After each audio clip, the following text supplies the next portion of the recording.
In one hadith, amazing hadith, a stranger comes into the gathering of the Rasul. رجل شديد بياض الثياب شديد سواد الشعر لم يرى عليه أثر السفر ولم يعرفه منا أحد. A man exclusively white, dark hair, no spot or sign of fatigue and travel. None of us know him. Mysterious man. He has come into the gathering of the Rasul, and he sits with his knees touching the knees of the Prophet, and then he says, Ya Muhammad sallallahu ala Muhammad, akhbirni anil Islam. Tell me about Islam. So the Prophet answered, and when the Prophet finished, the man said, Sadaqt. You spoke the truth. So the ashab says, we're astonished. He asks and confirms, as though he knows the answer, so why are you asking? And then he says, فَأَخْبِرْنِي عَنِ الْإِيمَانِ. Tell me, O Muhammad, about Iman. The Rasul explained. And he says, Sadaqt. True. So then he said, أَخْبِرْنِي عَنِ الْإِحْسَانِ. Tell me about Ihsan. The Prophet explained. The man said, correct. And then he asks, فَأَخْبِرْنِي عَنِ السَّاعَةِ. Tell me, O Muhammad, about the hour. So he said, مَا الْمَسْئُولُ عَنْهَا بِأَعْلَمَ مِنَ السَّائِلِ. The one you're asking doesn't know more than the one who was asking. The asked doesn't know more than the one asking. So then he says, فَأَخْبِرْنِي عَنْ أَمَارَاتِهَا. Tell me its signs, أي علاماتها. So he says, and listen to the one who doesn't speak of his own desires. أَن تَلِدَ الْأَمَةُ رَبَّتَهَا. When a lady gives birth to her master. When a female servant gives birth to her master. And you want to see your masters today, look at your children. You live for them. Mobile phone, mom, حاضر. This على رأسي وعيني. And you do something wrong, خلاص, not speaking to you for today, mom. أمت ربتها.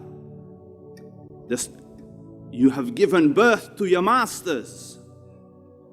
The Prophet said it, for it was unheard of then. They lived in servitude of their parents. When a woman is giving birth to her own master, now when in the world could you imagine it could happen that children are treating their own parents like slaves?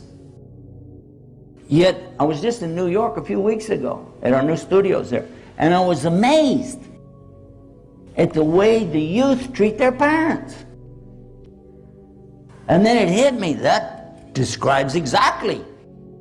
Today, even when a child is in elementary, the primary school, they're already talking back to their parents, telling them things like, shut up, to their parents.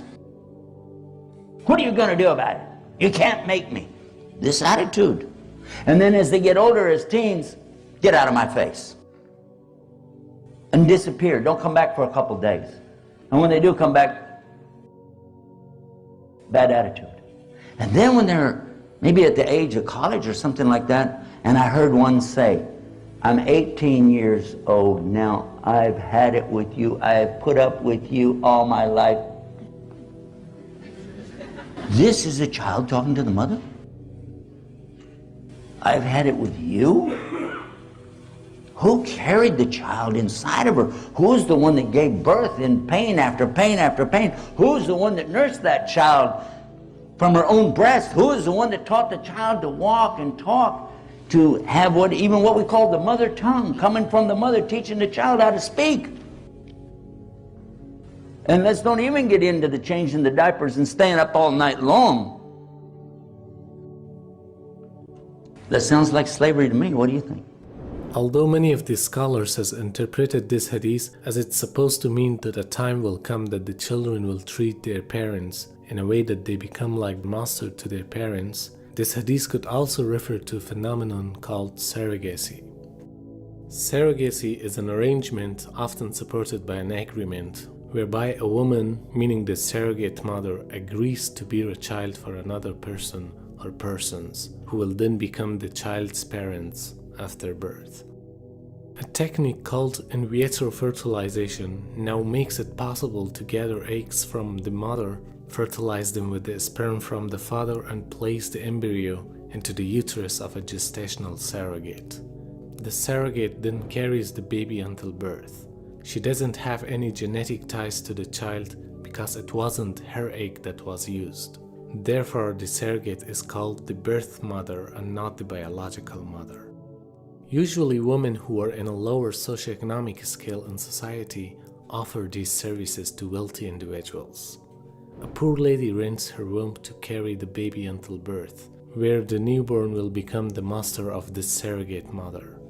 And the surrogate mothers are being treated as slaves. Because firstly, in this arrangement, material compensation is offered for the physical service, which means a surrogate rents a part of her body in exchange for money. And secondly, in this arrangement, a deep personal or emotional relationship is not required for the transaction to be completed. Or in other words, there would be no value given to the feelings of the surrogate mother after birth, and she would have no right over the newborn.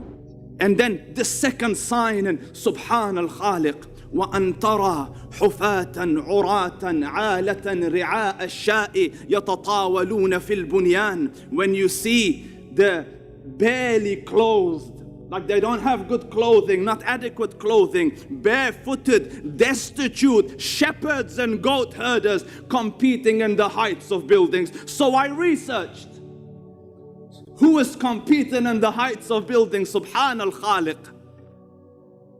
The tallest building on earth today, where is it? Dubai. I watched the footage of Sheikh Zayed. You know, ordinary simple clothing, he's wrestling with one of his workers.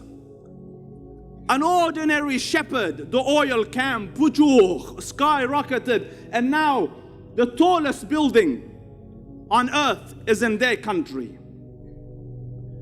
When the barefooted destitute will compete in the heights of buildings. So I said maybe coincidence. A few years before that, the clock tower of Mecca. And now the Saudis have thought, bless their hearts, how can they beat us? Let's make another one. The next building started yesterday. 1 kilometer in the air. Sadaq al-Sadiq. His word is the sign. Who would have thought at the time where they used to build with pebbles houses that barely had roofs, that they would compete in skyscrapers? وَرَبُّ الْكَعْبَ, everything the man has uttered is true.